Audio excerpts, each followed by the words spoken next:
رب اشرح لی صدری ویسر لی امری واحلل عقدۃ من لسانی یفقہوا قولی۔ ہم سورہ یاسین شروع کر رہے ہیں کہ یاد ہوگا ہم نے 22ویں سپارے کا ویسے ٹیسٹ کر لیا تھا، لیکن اور اس کی سورہ یاسین کا پہلا رکوع بھی ہم پڑھ چکے تھے تفصیل سے، ایک ایک آیت ہم نے سمجھی تھی۔ آج اصل تو ہمیں دوسرا رکوع پڑھنا ہے، لیکن کیونکہ اب تقریباً 1.5 ماہ سے بھی زیادہ عرصہ ہو گیا جب ہم نے پہلا رکوع پڑھا تھا، تو اب آگے کی آیات کا تسلسل سمجھنے کے لیے میں سوچ رہی تھی کہ پہلے رکوع کا بھی ہم تھوڑا جیسے کوئک ریویو کی طرح کر لیں، تھوڑا جلدی سے دیکھ لیں انشاءاللہ تعالی، اور پھر کوشش کرتے ہیں کہ ہم آج سپارہ ختم کر سکیں 22واں سپارہ۔ رب اشرح لی صدری ویسر لی امری واحلل عقدۃ من لسانی یفقہوا قولی۔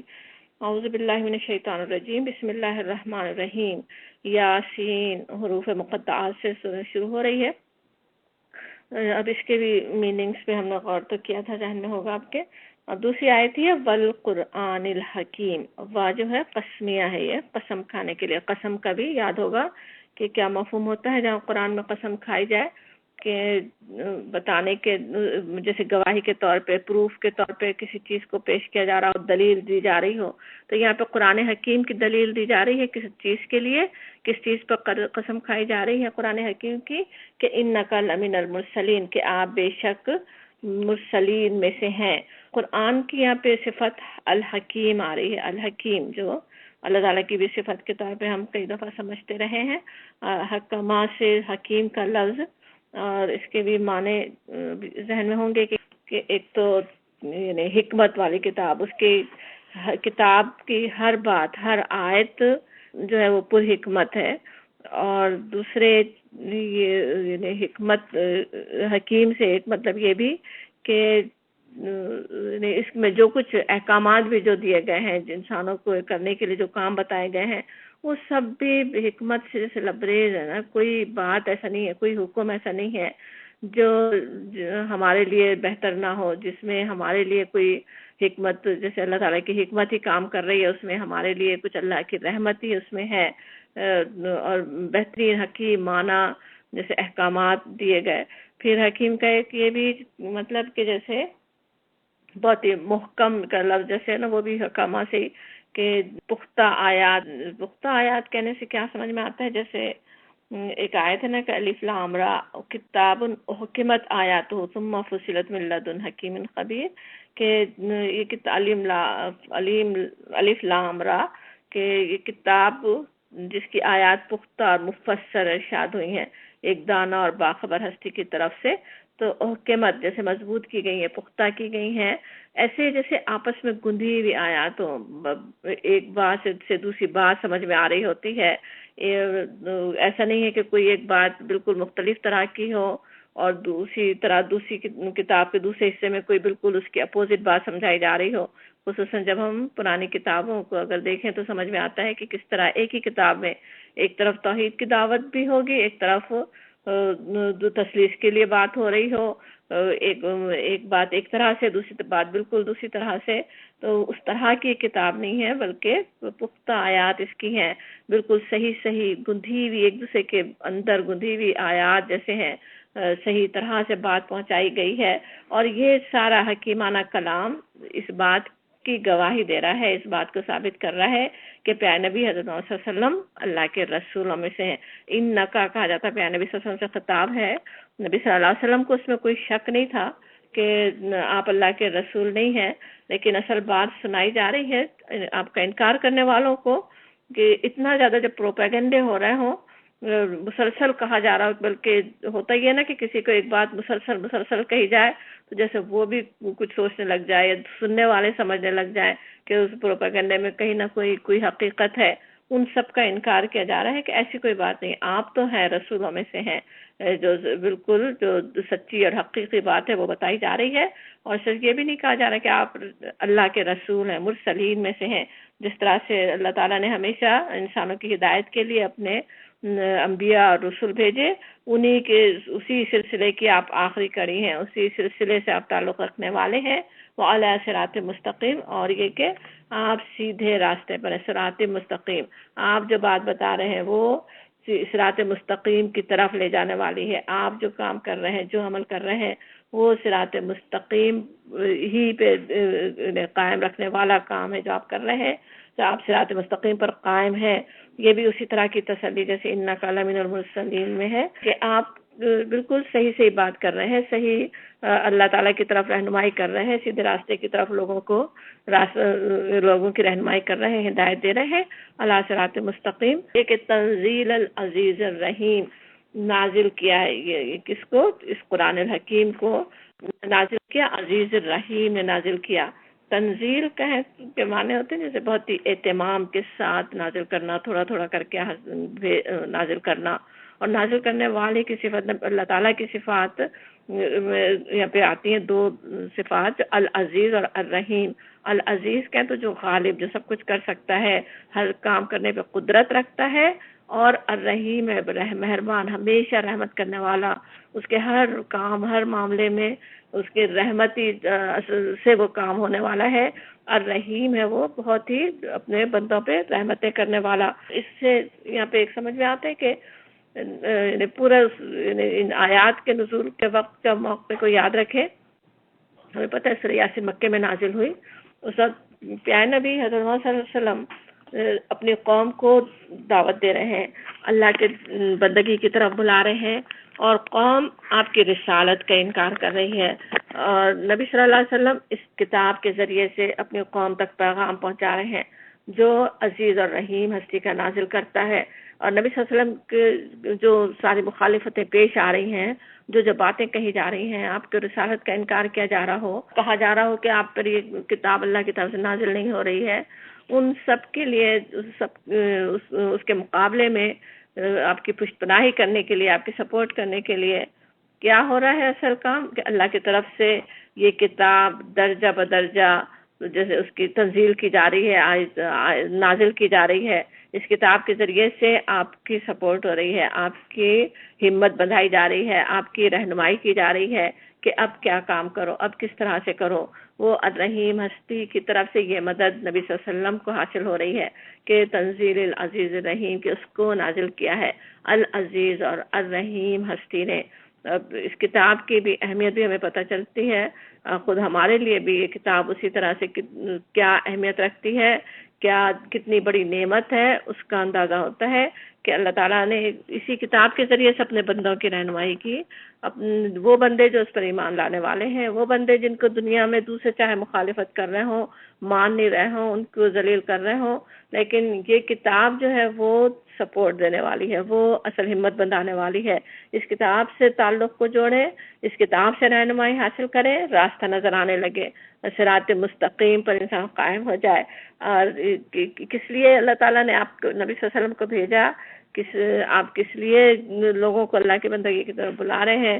لتنذر قوما ما انذر آباؤہم فہم غافلون، تاکہ آپ انذار کریں، آپ متنبع کریں، آپ لوگوں کو بتا دیں کہ قوم کو جو کہ ما انذر جو نہیں متنبع کی گئی، جس کے آبا نہیں متنبع کیے گئے، اور پس ہم غافلون، پس وہ غافل ہیں، غافلون میں سے ہیں.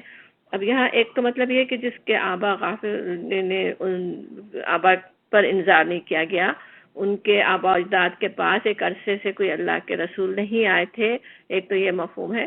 دوسرا مفہوم یہ بھی کہ جس طرح ان کے آبا انذار کیے گئے تھے، جس طرح ان کے آبا کے پاس اللہ کے رسول آئے تھے، جیسے قریش کی بات ہو رہی ہو تو حضرت ابراہیم، حضرت اسماعیل علیہ السلام جس طرح ان کے پاس انذار کے لیے آئے تھے ان کے آبا اجداد کے پاس، اسی طرح آج نبی صلی اللہ علیہ وسلم تمہارے پاس انذار کے لیے آئے ہیں.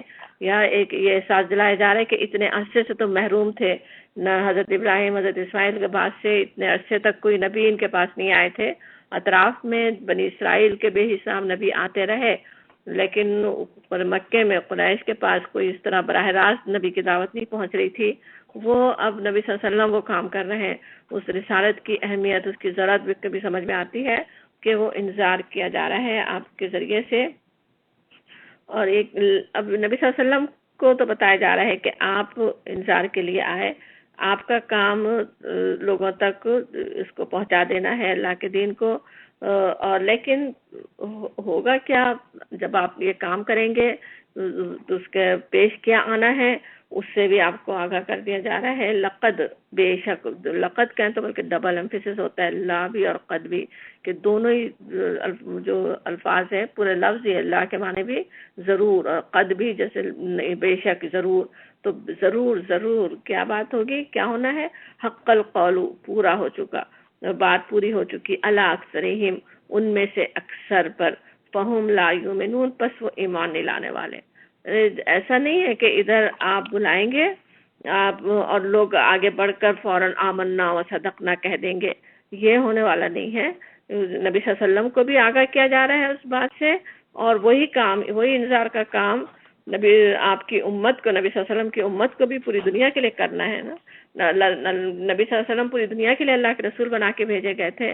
آپ نے قریش کو تو براہ راست دعوت دی، عرب میں تو آپ نے اس دین کو قائم کر کے دکھا دیا، لیکن آپ کی امت کو پوری دنیا کے سامنے اسی دین کو پیش کرنا ہی ہے. اور جو یہ جب پیش کرنا ہے تو ہوگا کیا کہ لقد حق القول علی اکثرہم فہم لا یؤمنون، کہ اکثر ان میں سے ایسے ہیں جو ایمان نہیں لائیں گے. کوئی ایسا نہیں ہوگا کہ فوراً آگے بڑھ کر ایمان لے آئیں، بلکہ انسانوں کی اکثریت ایمان نہیں لانے والوں میں سے ہوگی. اور ان میں سے کچھ ان کا کیا حال ہے وہ جیسے آگے بتایا جا رہا ہے، انا جعلنا فی اعناقہم اغلالا، انا بے شک جعلنا بنایا ہم نے، فی اعناقہم ان کی گردنوں میں، اغلالا توق ڈال دیے جیسے، فہیا پس وہ الی الاذقان فہم مقمحون، پس وہ تھوڑیوں تک جیسے مقمحون ان کے سر جیسے اٹکے ہوئے ہوں بالکل. تو تھوڑا امیجن کریں اگر توق ڈال دیا جائے گردنوں میں، کبھی تصویر دیکھی بھی ہوگی، چائنیز لوگ گردن لمبی کرنے کے لیے بلکہ ڈال دیتے تھے، نیشنل جغرافک وغیرہ میں تصویریں آتی تھی کہ وہ پورے گردن اکڑا کے رکھ دیتے تھے، اور اس کی وجہ سے کس طرح گردن جیسے اوپر کو اٹھی ہوئی ہو. تو بالکل وہ سامنے تصویر رکھی جا رہی ہے یہاں پہ کہ ان کا حال یہ ہے کہ گردن ہی اکڑی ہوئی ہے. گردن اصل تو غرور سے اکڑی ہوئی ہے، اور بات کو سننا نہیں ہے، بات سننا اور سمجھنا نہیں چاہ رہے ہیں. تو ان ایسے لوگوں سے سابقہ پیش آئے گا. اصل یہ بتایا جا رہا ہے، ہمیں بھی بتایا جا رہا ہے، نبی صلی اللہ علیہ وسلم کو بتایا جا رہا ہے، جو اکڑے ہوئے ہوں گے، جو کچھ باتیں سننا چاہیں گے، جو ہدایت کو قبول نہیں کرنا چاہیں گے. لیکن کہا کس طرح جا رہا ہے، انا جعلنا، ہم نے انہیں بنا دیا، اور پھر وجعلنا، اور بنایا ہم نے، من بین ایدیہم سدا ومن خلفہم سدا، ان کے آگے ایک دیوار، ومن خلفہم سدا، اور ان کے پیچھے ایک دیوار، فاغشیناہم فہم لا یبصرون، بس جیسے ڈال دیا ہم نے ان پر پردہ جیسے ڈال دیا ہو، اور فہم لا یبصرون، بس وہ نہیں دیکھتے، وہ ان کو کچھ نظر نہیں آ رہا. آگے ایک دیوار پیچھے ایک دیوار ہے، نہ آگے کس طرف چل رہا ہے وہ نظر آ رہا ہے. سوچے گردنی اکڑی ہوئی ہے، اوپر آنکھیں اٹھی ہوئی ہیں، انہیں سامنے کچھ نظر نہیں آ رہا ہے کہ کس گڑھے کے اندر پیر جا رہا ہے. بالکل وہ ان کا حال ہو رہا ہے، اور سامنے کچھ اپنا مستقبل کیا ہونے والا ہے، کس طرف وہ جا رہے ہیں، کس تباہی کی طرف جا رہے ہیں اللہ کے رسولوں کو چٹلا کر، وہ کچھ انہیں سمجھ میں نہیں آ رہا ہے. نہ پیچھے دیکھ سکتے ہیں، نہ ماضی سے کوئی سبق لے رہے ہیں، پچھلی قوموں کے ساتھ کیا ہوا اس کے بارے میں نہیں سوچ رہے ہیں. یہ آگے اور پیچھے سے دیوار ہمیں لگا دی ہو، انہیں کچھ نظر نہیں آ رہا ہے. اب یہاں پہ یہ کہنا کہ ہم نے کر دیا، وہ ہمیں پتہ ہے کہ اللہ تعالیٰ کی مشیت سے دنیا میں ہر کام ہوتا ہے، اس لیے کہا اس طرح جاتا ہے کہ ہم نے کیا. لیکن اللہ تعالیٰ کی مشیت اندھا دھند نہیں ہوتے. اللہ تعالیٰ کے ہر کام، جو اللہ تعالیٰ الحکیم ہستی ہے، الرحیم ہستی ہے، اللہ تعالیٰ کے اور العلیم ہے، سب کچھ جاننے والا ہے. تو اسی کے لحاظ سے اس کی مشیت کام کرتی ہے، کون کس قابل ہے، کس لائق ہے، کس کے پاس کتنی ہدایت پہنچ چکی، اور وہ کس طرح پھر بھی نہیں ماننے والے ہیں. تو ان کے لیے یہ دنیا کا عذاب ہوتا ہے نا، کہ انہیں کچھ سمجھ ہی نہیں آتا، انہیں پھر ایمان کی توفیق نہیں ہوتی. تو ان کے جیسے ہدایت کے راستے مسدود ہو گئے، آگے پیچھے ان کی دیوار کھڑی ہو گئی. اور یہ اسی وقت ہوتا ہے جبکہ انذار کر دیا جائے، جب پوری طرح سے ان تک دین، ان کے پاس دین پہنچا دیا جائے. اسی لیے پہلے نبی صلی اللہ علیہ وسلم کے بھیجے جانے کی بات ہے، نبی صلی اللہ علیہ وسلم ان کے پاس بھیج دیے گئے، انذار ہو رہا ہے. اور اس کے بعد بھی پھر جو نہیں مانتے، جب بار بار سمجھایا جائے پھر نہیں مانتے، تب ان کا پھر یہ حال ہو جاتا ہے کہ وَسَوَاءٌ عَلَيْهِمْ أَنذَرْتَهُمْ أَمْ لَمْ تُنذِرْهُمْ لَا يُؤْمِنُونَ، کہ پھر ان کے لیے برابر ہے، خواہ تم انہیں ڈراؤ یا نہ ڈراؤ، وہ ایمان لانے والے نہیں ہیں. اب یہ بھی بات جو کہی جا رہی ہے کہ برابر ہے کہ انہیں ڈراؤ یا نہ ڈراؤ، جیسے ڈسکریج نہیں کیا جا رہا ہے کہ اب انذار کرو نہیں. ہمیں پتہ ہے نبی صلی اللہ علیہ وسلم یا اللہ کے ہر نبی نے آخری لمحے تک جو آپ ان کی ذمہ داری تھی، جس طرح انہیں اللہ کے پیغام کو اللہ کے بندوں تک پہنچانا تھا، وہ پہنچاتے رہے اور وہ پہنچانا ہی تھا. لیکن اصل بات یہ بتائی جا رہی ہے کہ کچھ لوگ ان میں سے، بہت سے لوگ ان میں سے ایسے ہوں گے جن کے لیے یکساں ہے، آپ انہیں ڈرائیں یا نہ ڈرائیں ان پہ کچھ اثر ہونے والا نہیں ہے، وہ ایمان لانے والے نہیں ہیں. اور یہ بات بتائی اس لیے جا رہی ہے، ہمیں بھی اس لیے بتائی جا رہی ہے کہ ہم ذرا سا دین کا کام کریں، تھوڑا سا لوگوں کو اللہ کے دین کی طرف بلائیں. 2-4 لوگ انکار کر دیں اور ہم پیچھے ہٹ جائیں کہ اچھا یہ تو بس نہیں ہو سکتا، یہ کام ہمارے بس کا نہیں ہے، یا ہمیں کام نہیں کرنا آتا، یا یہ لوگ تو بس سننے والے نہیں ہیں. یہی نہ سوچ کر انسان بیٹھ جائے. یہ تو ہوتا ہی ہے، ایسا تو ہوتا ہی ہے، انکار تو کرتے ہی ہیں. کچھ لوگوں کے لیے ایسا ہوتا ہی ہے کہ ان کے لیے ڈرانا یا نہ ڈرانا، انہیں تنبیہ کرنا یا نہ کرنا بالکل برابر ہی رہتا ہے. سب ایمان نہیں لاتے، لیکن وہ کام کرتے کیوں رہنا ہے؟ اس لیے کہ انما تنذر من اتبع الذکر، سوائے اس کے نہیں کہ تنذر، تم انذار کر سکتے ہو، من اتبع الذکر، جو پیروی کرے ذکر کی، الذکر کی. الذکر کہیں تو پھر جیسے قرآن کی نصیحت جو اللہ تعالیٰ کی طرف سے آ رہی ہے، وہی جو اس کا اتباع کرے، جو اسے فالو کرے، جو اس کے پیچھے جائے، وہ اس سے وہ قبول کر لے گا تمہاری دعوت کو. بخشی الرحمن بالغیبی، اور خشیت ہو جس کے دل میں الرحمن کے لیے، جو بالغیب بغیر دیکھے، دیکھا نہیں ہے اللہ کو. یہ بھی ایک مطلب ہے کہ اللہ تعالیٰ غیب میں ہے، اس سے غیب میں رہتے ہوئے دل میں خشیت ہے رحمان کے لیے. ایک یہ بھی کہ خود کسی بھی حال میں ہو، تنہائی میں ہو، کوئی نہیں دیکھ رہا ہو، اس وقت بھی وہ اپنے رحمان سے خشیت کرتا ہے. اور الرحمن سے خشیت سے بھی کیسے سمجھ میں آتا ہے نا، خشیت کے لفظ ہی سے سمجھ میں آتا ہے کہ وہ جو کہ اتنی الرحمن، اتنا زیادہ، الرحمن کا تو بہت ہی مبالغے کا صیغہ ہے نا، کہ بہت زیادہ رحمت کرنے والا، اور جیسے مسلسل رحمت ہو رہی ہو. ابھی سوچے تو ابھی ہم پر کتنی رحمتیں مسلسل ہو رہی ہیں اللہ کی رحمتوں میں ہی، ہم جیسے ہم پہ رحمتیں اس وقت ہو ہی جا رہی ہیں. ایسے رحمان ہستی سے بھی ایسا نہیں ہے کہ ہم غافل ہو جائیں، اس سے خشیت کرنے والے ہیں. رحمان ہونے کے باوجود وہ انصاف کرنے والا ہے، وہ پکڑ بھی سکتا ہے، تو اس سے خشیت دل میں ہوتی ہے. اس کا پورا احترام، اس کا پورا خیال ہے، اس کو جانتے ہیں کہ وہ کیسی ہستی ہے. تو اس طرح کا رب سے تعلق ہے، وہ شخص تو نصیحت قبول کر لے گا، وہ کر لے گا. فبشر ہو، ایک کی جیسے ہو آ رہا ہے واحد کے صیغے میں، بس بشارت دے دو اس کو، جو قبول کر لے، جو ایمان لے آئے، اس کو پھر بشارت دے دو. اس کے لیے تمہیں کرنا ہے یہ کام. انذار تو عام ہوگا، تنبیہ تو عام ہوگی، سب کو بتایا جائے گا، سب کو کہا جائے گا، سب کو اللہ کے عذاب سے ڈرایا جائے گا. لیکن بشارت کے قابل کون ہے؟ وہ جو پھر ذکر کو قبول کر لے، جو ذکر کو فالو کرنے کے لیے تیار ہو جائے، اس کو بشارت دو. بشارت، پہلی بشارت مغفرت کی، بخشش کی، کیونکہ انسان غلطیاں کرتا ہی ہے، گناہ کر ہی رہا ہوتا ہے، اور انجوائے کرنے کے لیے، اس اجر کریم کو انجوائے کرنے کے لیے پہلے ان گناہوں کا دور ہونا، ان غلطیوں سے پاک ہونا بھی ضروری ہے نا. اس کی بشارت پہلے دی جاتی کہ مغفرت ہو جائے گی، مٹا دی جائیں گی ساری برائیاں جو کرتے رہے، وہ سب مٹ جائیں گی، بخشش ہو جائے گی. اس کی بشارت دے دو. وہ اجر کریم، اور باعزت اجر کی، اجر ہی نہیں بلکہ کریم، عزت کے ساتھ دیا جانے والا اجر، وہ اس کی تم اس کو بشارت دے دو. یعنی ایسا انہی میں سے پھر ایمان لانے والے بھی ہیں. وہ بات بھی سمجھ میں آ رہی ہے اصل میں. اور پھر اِنَّا نَحْنُ نُحْيِي الْمَوْتَىٰ، بے شک ہم زندہ کریں گے مردوں کو، وَنَكْتُبُ مَا قَدَّمُوا وَآثَارَهُمْ، اور ہم لکھتے ہیں جو آگے بھیجا انہوں نے. جو ابھی عمل کر رہے ہیں، جو بھی عمل کر رہا ہے انسان، جیسے آگے بھیج رہا ہے، وہ اللہ کے پاس جمع ہو رہا ہے. وَآثَارَهُمْ، اور پیچھے چھوڑے انہوں نے.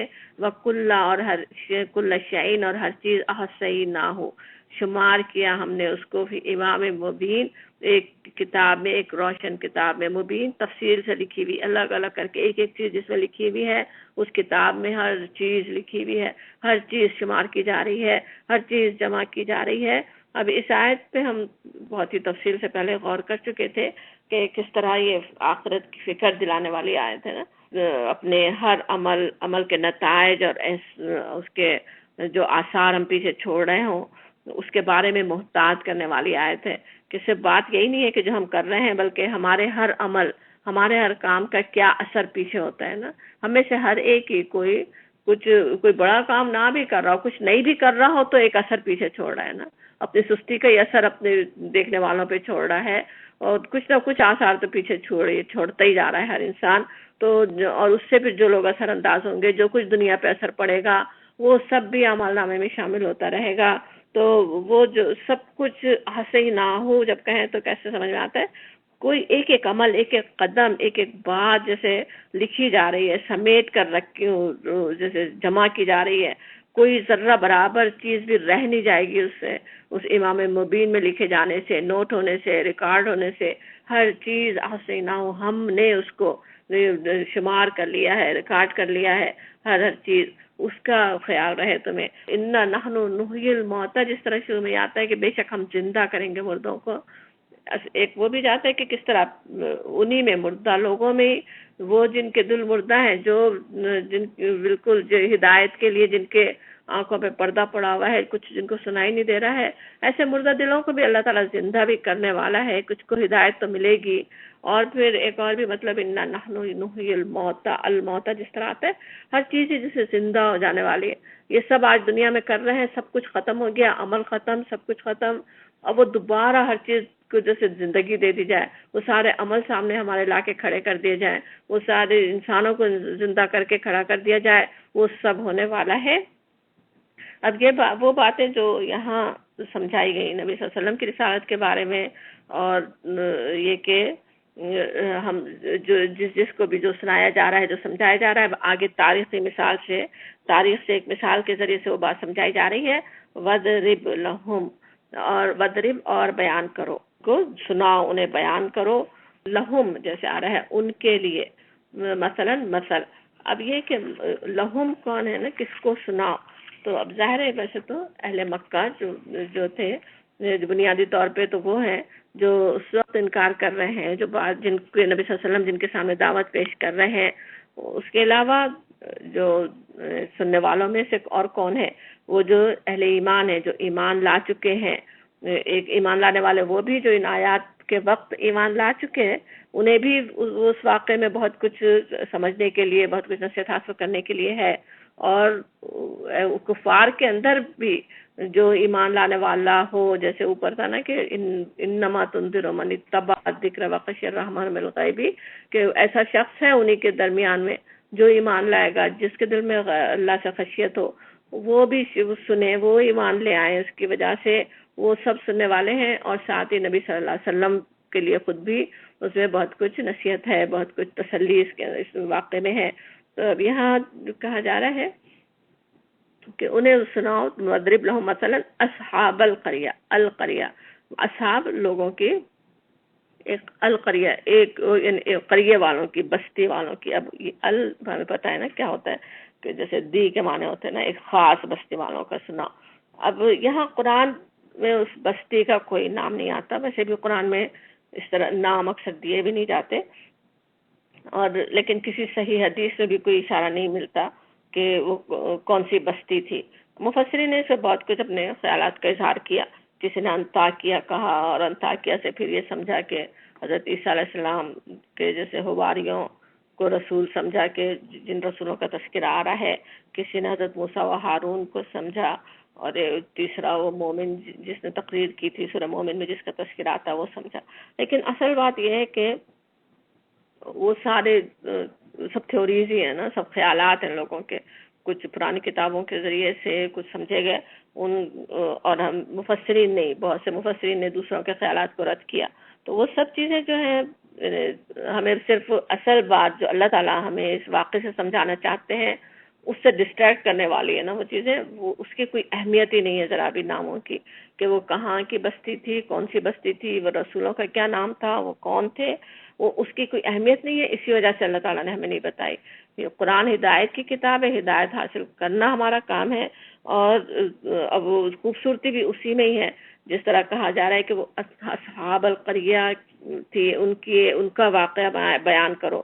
وہ القریہ کا کوئی سا بھی ہو، وہ پاکستان کے جو ٹیکسلا اور ہڑپا کے کھنڈرات میں سے کوئی بستی ہو، یا دنیا کے کسی اور گوشے میں کوئی ایک بستی ہو، وہاں کیا کچھ پیش آیا، اس سے ہمیں کیا ہدایت مل رہی ہے وہ ہم دیکھیں. کہا جاتا ہے اذ جب جاء المرسلون، آئے ان کے پاس المرسلون، پیغمبر آئے، رسول آئے، ایک رسول نہیں بھیجا، بلکہ تو اس کے آگے آتا ہے جیسے اذ ارسلنا، جب بھیجے ہم نے الیہم اثنین، ان کی طرف دو بھیجے رسول. پہلے ابتدا میں 2 رسول بھیجے گئے. 2 رسولوں کے بھیجنے سے سمجھ میں آتا ہے کہ وہ بستی سرکشی میں حد سے گزر ہی رہی تھی نا، کہ ایک رسول بھی جیسے اس کے لیے کافی نہیں تھا. بستی ایک ہے القریہ، بلکہ القریہ کہیں تو یہ بھی نہیں سمجھ میں آتا کوئی بہت بڑا شہر وغیرہ ہو، کوئی بستی ہی ہو سکتی ہے. تو اور اس میں 2 رسول بھیجے گئے، مگر کیا ہوا؟ فَكَذَّبُوهُمَا، جھٹلا دیا دونوں کو. اب جس طرح پیچھے آ رہا تھا نبی صلی اللہ علیہ وسلم کو بتایا جا رہا تھا کہ نہیں مانیں گے لوگ، بالکل اسی طرح ہوا، پہلے بھی تاریخ میں یہی ہوتا رہا. فَكَذَّبُوهُمَا، دونوں کو جھٹلا دیا بستی والوں نے. فَعَزَّزْنَا، پھر ہم نے عزت دی، ہم نے تقویت دی. بِثَالِثٍ، تیسرے کے ساتھ. فقالو، بس انہوں نے کہا انا الیکم مرسلون، بے شک ہم تمہاری طرف بھیجے گئے ہیں، ہم رسول ہیں. اب یہاں پہ فعززنا، جیسے ہم نے ان کو اس سے تقویت دی. عززنا کا بھی روٹ ورڈ وہی ہے نا، اینڈ سے جو اللہ کے نام العزیز میں ہے. تو اب یہاں پیچھے تھا نبی صلی اللہ علیہ وسلم کی مدد کس طرح ہو رہی تھی؟ تنزیل العزیز الرحیم، عزیز الرحیم ہستی کی طرف سے ہو رہی تھی. عزیز الرحیم ہستی کی طرف سے کلام نازل کیا جا رہا تھا آپ کی سپورٹ کے لیے. یہاں پہ اللہ تعالیٰ نے انہیں عزت دی، ایک اور تیسرے نبی کے ذریعے سے ان کی سپورٹ کی، ان کو تقویت دی، انہیں قوت عطا کی، اور کہ وہ ان کے ایک اور بھی شخص ساتھ مل جائیں تو انہیں تھوڑی طاقت حاصل ہو جائے، بات زیادہ آسانی سے وہ لوگوں سے کر سکیں. اور انہوں نے کہا فقالو، بس وہ کہتے ہیں کہ ہم الیکم، تمہاری طرف رسول کی حیثیت سے بھیجے گئے ہیں. اب بستی ایک ہے جس میں 3 رسول ہیں، تینوں کو ایک ہی کام کرنا ہے. لیکن ایسا نہیں کہ کوئی کمپٹیشن ہو رہا ہو، بلکہ ایک دوسرے کو قوت دینے والے، ایک دوسرے کی سپورٹ کرنے والے ہیں، مل کر کام کر رہے ہیں. اللہ کے دین کا کام کس طرح سے ہونا چاہیے وہ بھی سمجھ میں آتا ہے. تینوں ایک ہی بات کرتے ہیں، انا الیکم مرسلون، کہ ہم تمہاری طرف بھیجے گئے ہیں، مرسلون میں سے ہیں، اللہ کے رسول ہیں ہم، اللہ کا پیغام ہم پہنچانے کے لیے آئے ہیں. اللہ کی طرف سے، تمہارے رب کی طرف سے پیغام ہو تو پھر اس کے ساتھ کیا کرنا چاہیے وہ سمجھ میں آ جاتا ہے. اللہ کی بندگی کی طرف ہی دعوت ہو رہی ہے. قالو، انہوں نے کہا، اب جواب ان کا کیا ہوتا ہے قوم کا؟ ما انتم، نہیں تم، الا بشر مثلنا، نہیں مگر بشر، آدمی، انسان، مثلنا، ہماری طرح کے. اب بالکل وہی جواب وہ بھی دیتے ہیں جو نبی صلی اللہ علیہ وسلم کو بھی بالکل یہی بات کہی جا رہی تھی نا، کہ تم ہو ہی کیا، ہماری طرح کے تو بشر ہو، ہماری طرح ہی کے انسان ہو، ہم کیسے تم پر ایمان لائے، ہم کیوں تم پر ایمان لے آئے. جس طرح سورہ فرقان میں بھی آتا ہے نا، وقالوا ما لهذا الرسول ياكل الطعام ويمشي في الاسواق، وہ کہتے ہیں کہ یہ کیسا رسول ہے جو کھانا کھاتا ہے اور بازاروں میں چلتا پھرتا ہے.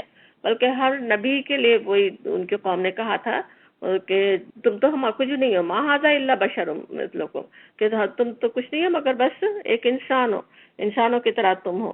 اور وہی بات اس بستی والوں نے کہی. انسانوں کو اصل میں ہوتا کیا ہے کہ اپنے جیسے انسانوں کی بات ماننا بہت مشکل ہے. تو اللہ کے رسول کہہ کر وہ آ رہے ہیں، اللہ کے رسول ہیں، اللہ کی پاس سے وحی آنے کی وجہ سے ان کا مرتبہ اگرچہ بلند ہو چکا، مگر قوم کیا کرتی ہے، انہیں ڈیگریڈ کرتی ہے کہ نہیں تم تو بس انسان ہو، ہماری طرح کے انسان ہو. اور جب مانتے ہیں تو بھی کس طرح مانتے ہیں، ان کے وفات کے بعد ان کو مانے تو ان کا درجہ بشر سے بلند کر دیں، انہیں بشر نہ سمجھیں، انہیں فرشتوں سے ملا دیں، انہیں کہ اللہ کا بیٹا بنا دیں، انہیں کوئی اور ہی انسان نہیں ہے، بس پہ اصرار ہو کہ نہیں وہ تو انسان ہو ہی نہیں سکتے، انسانوں کی طرح وہ تھے ہی نہیں، یہ ثابت کرنے کی کوشش کر رہی ہوتی ہے قوم نا، کہ تب پھر ان پہ ایمان لاتے ہیں. تو حالانکہ قرآن بار بار ہمیں بتاتا ہے کہ اصل بات کیا ہے، اللہ کے رسول ہیں انسان، انسانوں میں سے ہی آئے تبھی تم ان کو فالو کر سکتے ہو، تبھی ان کی پیروی کر سکتے ہو. اور ان کا درجہ کس لیے بلند ہے؟ کیونکہ ان کے پاس اللہ کی طرف سے وحی آتی ہے. سورہ کہف کی آخری آیت یاد کریں، بالکل اسی طرح کیا ہے، میرے پاس کچھ نہیں ہے، میں بس تمہاری طرح انسان ہوں، نبی صلی اللہ علیہ وسلم کی زبان سے کہلوایا گیا، لیکن کیا ہے، میری طرف وحی آتی ہے، اور وہ وحی کا آنا جو ہے وہ اصل مجھے بلند کر دیتا ہے. تو یہاں پہ بھی وہ بات یہ ان کو کہہ رہی ہے ان کے قوم کہ تم تو کچھ نہیں ہو، ہماری طرح کے انسان ہو، تم ہو ہی کیا جو ہم بات تمہاری مانے. اور پھر دوسرا انکار، وما انزل الرحمن من شیء، اور نہیں نازل کیا رحمان نے کچھ بھی. اور یہ کہ وہی کا انکار، اس اللہ کا جو میسج جو پہنچا رہے ہیں، جو اللہ کا پیغام پہنچا رہے ہیں، اس سے انکار کہ نہیں اللہ کی طرف سے آیا ہی نہیں. بالکل یہی بات ابھی تک بھی چل رہی ہوتی ہے نا. قرآن کو نبی صلی اللہ علیہ وسلم کی تصنیف قرار دینے کے لیے کیا کچھ پاپڑ بیل رہے ہوتے ہیں لوگ، کہ کس طرح سے، کہ کہاں سے نبی صلی اللہ علیہ وسلم نے معلومات یہ حاصل کی ہوں گی اور کس طرح ہوا. بالکل جو باتیں سمجھ میں آ بھی نہیں سکتی ان کو ثابت کرنے کی کوشش کر رہے ہوتے ہیں کہ کسی طرح اس کو نبی صلی اللہ علیہ وسلم کی تصنیف قرار دے دیں، اللہ کی وحی نہ مان کے نہ دیں.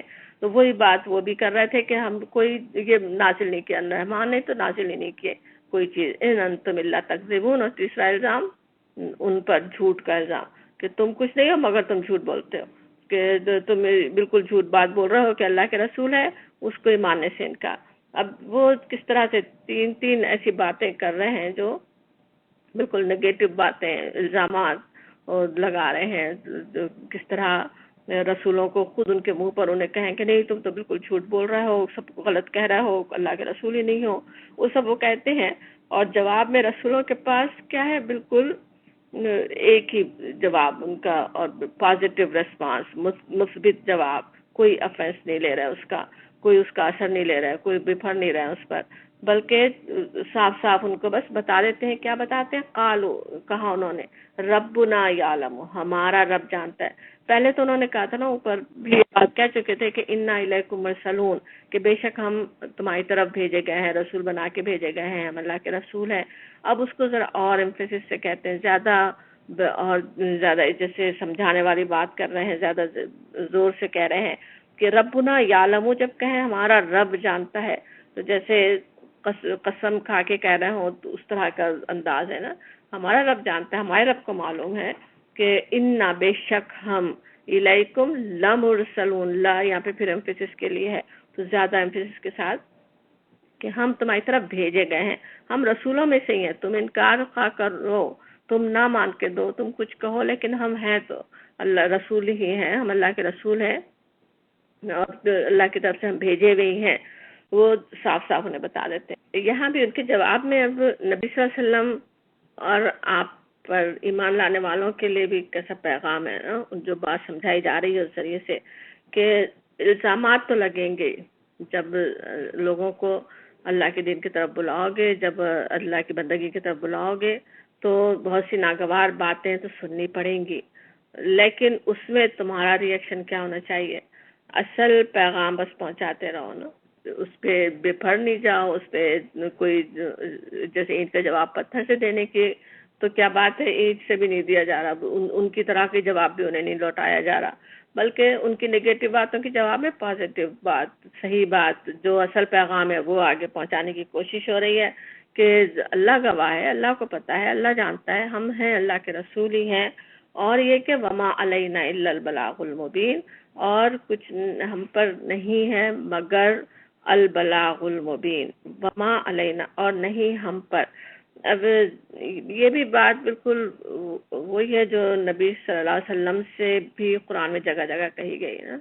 آپ کو کئی جگہ تسلی دی گئی کہ آپ کا کام یہ نہیں ہے کہ لوگ ضروری سب کو آپ مسلمان بنا دیں، سب آپ کی بات مان لیں. آپ کا کام تو پہنچا دینا ہے، اس کو پوری طرح سے پہنچا دینا آپ کی ذمہ داری ہے، اس سے بڑھ کر ذمہ داری آپ کی نہیں ہے. نبی صلی اللہ علیہ وسلم کو کئی طرح کے الفاظ میں تسلی دی گئی نا، جیسے سورہ کہف میں فلا اللہ کا باقی نفسک علی آثارہم، آپ تو اپنے آپ کو ہلاک ہی کر ڈالیں گے کہ ان کے پیچھے، کہ وہ ہدایت نہیں قبول کر رہے اپنے قوم کے پیچھے. حالانکہ آپ کا کام تو بس پہنچا دینا ہے. اسی طرح سے وہ بھی کہتے ہیں کہ ہمارے اوپر اور کچھ نہیں ہے، ہماری ذمہ داری تو بس یہ ہے کہ ہم پہنچا دیں، ہم اللہ کے پیغام کو پہنچا دیں. لیکن یہ جو وما علینا الا البلاغ المبین جو کہا جا رہا ہے نا، پہنچا دینے میں ایک بات یہ سمجھ میں آتی کہ ایسا نہیں کہ بس کسی بھی طرح سے جوں تو کر کے انسان بس پہنچا دی بات، اپنا کام ہو گیا، فرض ہمارے سر سے اتر گیا اور بات ختم. ایسا نہیں ہے نا. ایک تو یہ کہ مسلمان کرنا ہماری ذمہ داری نہیں ہے، پہلی بات یہ سمجھائی گئی کہ ضروری تم لوگ مسلمان بن جائیں. دوسری بات یہ کہ اللہ مگر البلاغ، البلاغ جب کہیں تو انہیں پہنچا دینا. کہاں پہنچنا ہے، کتنا پہنچنا، کیسے پہنچنا، اور پھر المبین، صاف صاف کھول کر. المبین کہیں تو ہوتا ہے جیسے ایک بالکل الگ الگ کر کے کسی بھی بات کو جیسے تفصیل سے ایک ایک بات، حق کو، حق کیا ہے وہ صاف واضح کر دیا جائے، باطل کیا ہے وہ صاف واضح کر دیا جائے. بالکل یعنی مبین، روشن کو بھی کہتے ہیں نا، کہ کھلا ہوا صاف سمجھ میں آ رہا ہو، اچھی طرح سے بات سمجھ میں آنے والی ہو اس طرح سے. اور ایک پوری طرح پہنچا دینا. البلاغ جو ہے وہ کہاں پہنچنا ہوتا ہے، کوئی بات جو ہم کر رہے ہوں تو وہ اس کو پہنچانا ہے دوسرے شخص کے دل تک، بات کو پہنچانا ہوتا ہے نا، دل میں بات کو اتار دینا کہ بات اس کے سمجھ میں آ جائے، وہ قائل ہو جائے. کچھ اس کے اپنے نظریے ہیں، کچھ وہ سمجھا ہے، اور ہم اپنی بات اس کو سمجھا کر اس طرح دلیلوں سے سمجھائیں، اس طرح قائل کر دیں کہ وہ بات سمجھ میں آ جائے، وہ پوری طرح سے وہ بات سمجھا دینا اصل البلاغ المبین ہے نا. ایک طرف وہ ذمہ داری کم بھی کی جا رہی ہے کہ تمہیں کسی بھی طرح مسلمان کر کے ہی دکھا دو، یہ نہیں کہا جا رہا، لیکن یہ بھی نہیں ہے کہ بس ڈنڈے کی طرح ایک بات ہم نے بس پہنچا دی، مار دی، اب تمہارے اوپر ہے، تم مانتے ہو مانو، نہیں مانتے نہ مانو، ہم نے تو اپنا کام کر دیا. بات ایسی بھی نہیں ہے نا. بات یہ ہے کہ اس کو پوری طرح سے پہنچانے کی کوشش کرنا. اب ایک چھوٹی سی مثال، ہم کیونکہ سب مائیں یہاں پہ بیٹھی ہوئی ہیں تو زیادہ اچھی طرح سمجھ میں آئے گی کہ کس طرح سوچیں ایک باپ کا حکم کو اپنے بچوں سے کروانا ہوتا ہے. باپ نے حکم دے دیا، بتا دیا یہ کام کرنا ہے، اب ہمیں اپنے بچوں سے کروانا ہے. تو کس طرح سے ہم پہنچاتے ہیں وہ بچوں تک اپنے، ذرا سوچیں اگر تو کیسی حکمت سے بات ہو رہی ہوتی ہے نا. وہ باپ نے تو کوئی ریزن بھی نہیں دیا تھا، بس کہہ دیا تھا یہ ہونا چاہیے. ہم اس کی ریزننگ بھی سمجھا رہے ہوں گے، کون سی اولاد سے کس طرح سے بات کرنی ہے، کسے باپ کی سختی کا بتانا ہے، کسے نرمی کا بتانا ہے، کسے کس وقت کیا بات کس طرح کرنی ہے، وہ سب ہم جانتے ہیں اور اس طریقے سے پہنچاتے ہیں نا. تو وہ بلاغ المبین ہوا نا کہ ہم نے بات کو اچھی طرح کھول کر صحیح طرح سمجھائی، اس طرح سمجھائی، اس طرح پہنچائی کہ اس کے بھی دل میں اترے، اس وہ بات کو سمجھ سکے، وہ اصل چیز ہے. اور سب سے زیادہ جو یعنی بلاغ المبین کو سمجھنے کے لیے، اور سمجھنا کیوں ضروری ہے یہ بھی ہم دیکھ لیں کہ البلاغ المبین کو جو ہم سمجھ رہے ہیں اس لیے کہ جو نبی صلی اللہ علیہ وسلم نے جو کام کیا وہی کام آج امت کو کرنا ہے نا. وہ پورے انسانوں تک اللہ کے دین کو پہنچانا ہے. اور بلکہ ہم چاہیں یا نہ چاہیں ہم دعویٰ کر رہے ہوتے ہیں نا. دعویٰ ہم میں سے ہر ایک کر بھی نہیں سکتا کہ نہ ذمہ داری ہے نہ کرنا ممکن ہے کہ ہمیں سے ہر ایک لوگوں کو تبلیغ کا کام کرنے لگ جائے. لیکن اپنے کردار سے تو پھر بھی دعویٰ ہو ہی رہا ہوتا ہے نا کہ ہمیں دیکھ کر ہی لوگ سمجھ رہے ہوتے ہیں ہم کیا کچھ کام کر رہے ہیں، اس کے ضرور لوگ اس کو دیکھ رہے ہیں اور اس سے اسلام کے بارے میں کچھ تصور ان کے ذہن میں قائم ہو رہا ہے. تو ویسے بھی دعویٰ ہو ہی رہا ہوتا ہے اور اس سے آگے بڑھ کر کرنے کی بھی ضرورت ہوتی ہے. اللہ کے بندوں کو اللہ کے دین کی طرف ہم بلانا ہماری ذمہ داری بنتی بھی ہے نا. تو اس کے لیے ہمیں سمجھنا کہ البلاغ المبین کس طرح ہے، کس طرح اللہ کے دین کو پہنچائے، وہ انبیاء کرام کے بھی مثالوں سے بھی سمجھ میں آتا ہے نا. جو ان کے واقعات قرآن میں سنائے گئے، نبی صلی اللہ علیہ وسلم کی سیرت میں ہمارے لیے سب سے بڑی رہنمائی ہے کہ کس طرح سے آپ نے لوگوں کی تربیت کی، کس طرح دین پہنچایا، کس طرح انہیں اللہ کی بلکہ انسانوں کو بدل دیا. نبی صلی اللہ علیہ وسلم نے انسان کیسے تھے انہیں کیسے انسان بنا دیا، کیا کس طرح ان کے دلوں میں بات اتار دی، وہ کس طرح آپ نے کیا، وہ ان سب میں ہمارے لیے رہنمائی ہے. ہمیں دیکھنے اور جاننے کی ضرورت ہے. انبیاء کرام کے واقعات میں ہم دیکھتے ہیں کہ اقتدار رکھنے والا بادشاہ ہے تو اس سے بات کرنا تھا تو حضرت موسیٰ علیہ السلام کس طرح اپنے رب کا تعارف اس سے کرواتے ہیں، یا ان کے مقابلے میں بتوں سے عقیدت رکھنے والی قوم کو قائل کرنے کے لیے حضرت ابراہیم علیہ السلام کیسا عملی نمونہ پیش کرتے ہیں، کس طرح سے خود سے جیسے کہہ رہے ہوں ستاروں کی بات، چاند کی بات اور پھر سورج کی، اور پھر اس سے لوگوں کو سمجھا رہے ہیں کہ اصل کس کی بندگی کرنے کی ضرورت ہے. پورا عملی نمونہ پیش کر کے دکھاتے ہیں، وہ بڑے بت کو زندہ رکھ کے چھوڑ کر چھوٹے بتوں کو مار کر. تو اس طرح ہمیں سمجھ میں آتا ہے کہ کس طرح سے وہ بلاغ المبین ہونے کی ضرورت ہے، کس طرح دین کو اللہ کے بندوں تک پہنچانے کی ضرورت ہے نا. کس فرد سے بات کرنی ہے، کس قوم سے بات کرنی ہے، ان کی کیا نفسیات ہیں، ان کے کیا مسائل ہیں، ان کی کیا سوچیں ہیں، ان کے کیا عقائد ہیں، اس کا بھی علم ہو، پتہ ہو، اس کے لحاظ سے ان سے بات ہو سکے۔ اور پھر یہ کہ ہدایت دینا یا نہیں دینا اگرچہ اللہ تعالیٰ کے ہاتھ میں ہے، اللہ تعالیٰ ہی کے ہاتھ میں ہے کہ اس کے حکم سے ہونے والا ہے، ہدایت ملنے والی ہے، لیکن یہ کہ اللہ کی مدد یا کہنا چاہیے کہ اللہ تعالیٰ کی جو قدر جو کام کرتی ہے وہ بھی انسانوں کی کوشش کے مطابق ہی ہوتے ہیں نا۔ ہم اپنی پوری کوشش کر رہے ہوں، انتہائی کوشش جتنی ہو سکتی ہو، مقدور بھر ہم کوشش کر ڈالیں، جتنی کوشش کرنا ممکن ہے اتنی ہم کر ڈالیں، تو پھر قدر کام کرتی ہے، پھر اللہ تعالیٰ کی طرف سے بھی مدد آتی ہے، پھر وہ کام پورا ہو جاتا ہے نا۔ تو اس کے لیے ہمیں تو پوری طرح سے کرنے کی ضرورت ہے کہ بہترین طریقے سے ہم اللہ کے دین کو بہترین طریقے سے پہنچانا آتا ہو نا، جن لوگوں تک پہنچانا ہے ان کی زبان بہترین طریقے سے جانتے ہوں، ان کی زبان میں بات کر رہے ہوں، ان کے بارے میں بھی سب کچھ جانتے ہوں، اور خود بھی پوری حکمت ہمیں آتی ہو، حکمت کے ساتھ بہترین طریقے سے پہنچانا۔ تو وہ بات یہاں پہ سمجھائی گئی کہ وما علینا الا البلاغ المبین، کہ ہمارے اوپر نہیں ہے ذمہ داری کے سوائے اس کے کہ ہم صاف صاف پہنچا دیں، یعنی ہم تمہیں زبردستی یہ نہیں کر رہے ہم کہ تم ضرور ہم پہ ایمان لے آؤ، ضرور تم اللہ کی بندگی میں آ جاؤ، ہم تو تمہیں پیغام دے رہے ہیں، اب تمہارے سوچنے کا کام ہے، تم سوچو، یہ اللہ کے رسول ان سے کہہ رہے ہیں۔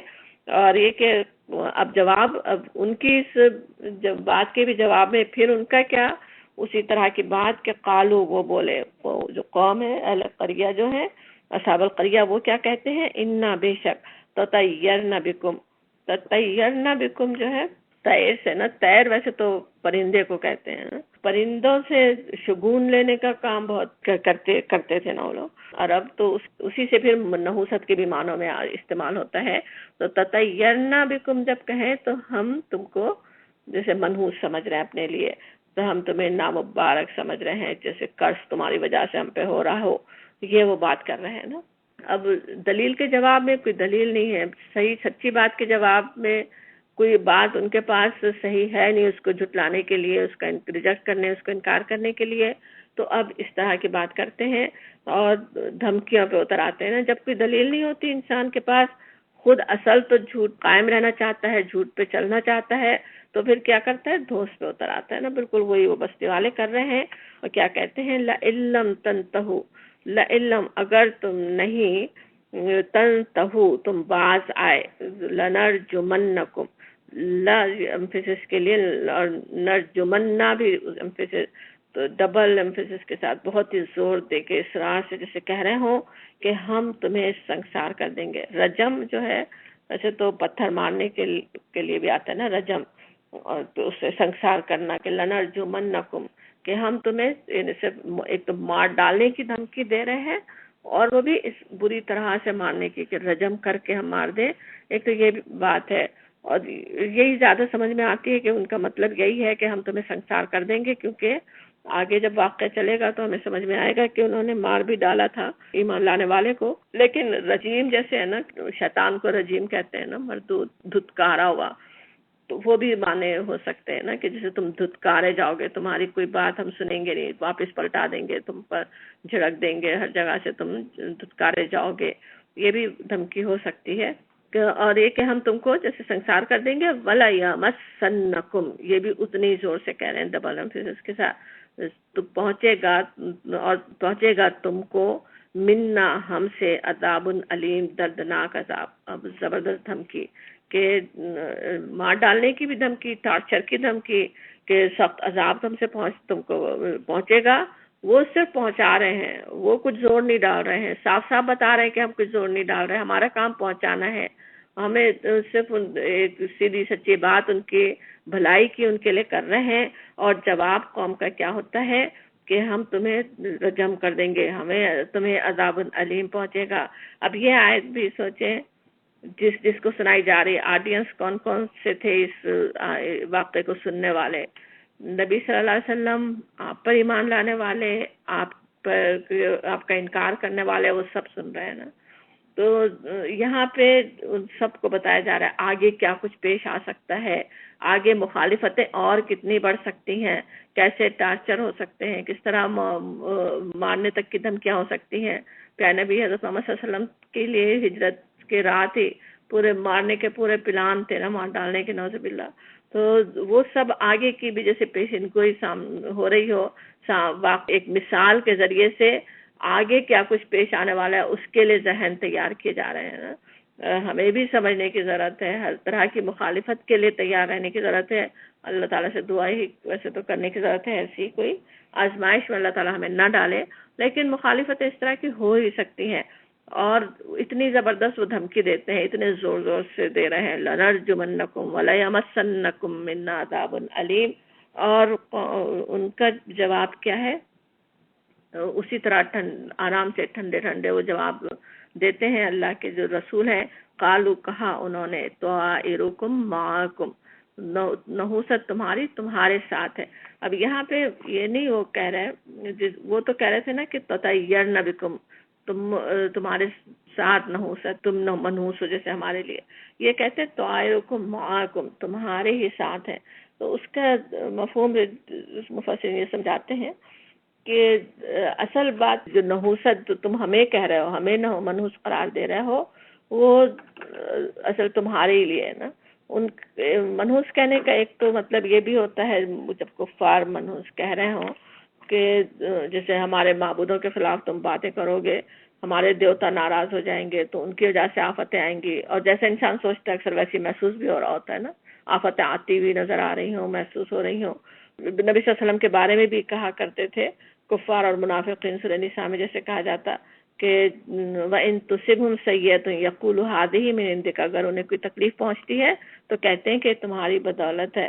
اور تو یہاں پہ دوسرے بھی انبیاء کے بارے میں قوموں نے یہی کہا، لیکن انہیں بتایا یہ جا رہا ہے کہ رسول ان کو بتا رہے ہیں، رسول انہیں سمجھا رہے ہیں کہ کوئی کسی کے لیے منحوس نہیں ہوتا نا. ہر ایک شخص کا جیسے قرآن میں آتا ہے نا کہ ہر ایک کا نوشتہ تقدیر اس کی اپنی گردن میں لٹکا ہوا ہے. سورہ بنی اسرائیل میں کہا جاتا وَكُلَّ إِنسَانٍ أَلْزَمْنَاهُ طَائِرَهُ فِي عُنُقِهِ، ہر شخص کا پروانہ خیر و شر ہم نے اس کی گردن میں لٹکا دیا ہے. ہر ایک کی نوست اس کے ساتھ ہی چل رہی، کیا وہ عمل کرتا ہے اس کے لحاظ سے وہ اس کے نتائج دیکھتا ہے.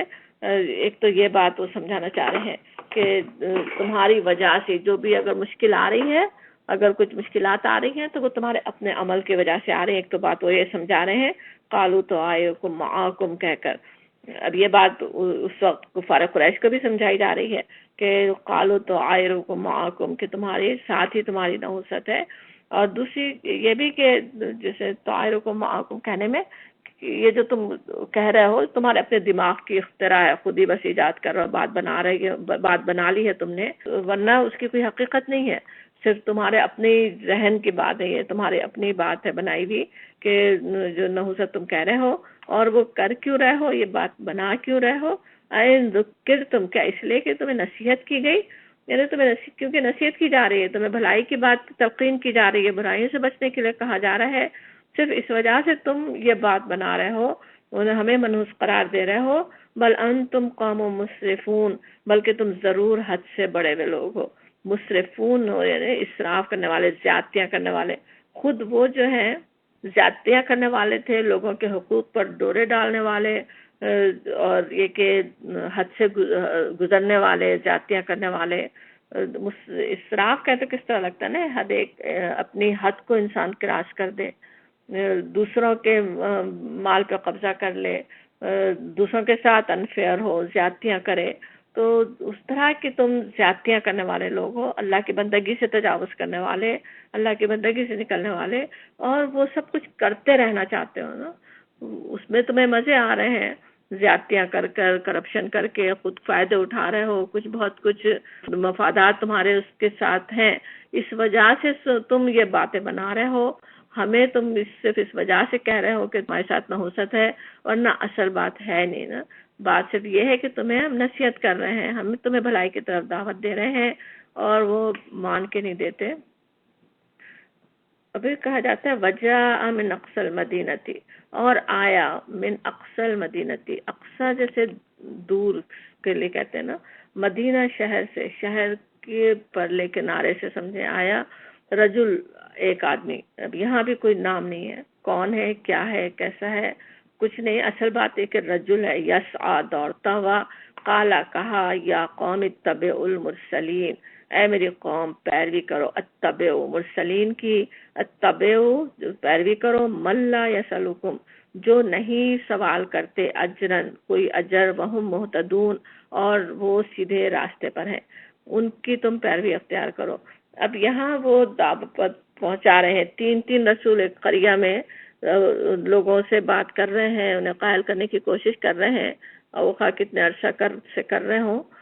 اکثر دعوت رسولوں کی دعوت بھیجی بھی گئی، رسول بھیجے گئے اکثر مرکزی جگہ پہ نا، جیسے نبی صلی اللہ علیہ وسلم کو بھی مکہ جو کہ بستیوں کا مرکز تھا وہاں بھیجا گیا.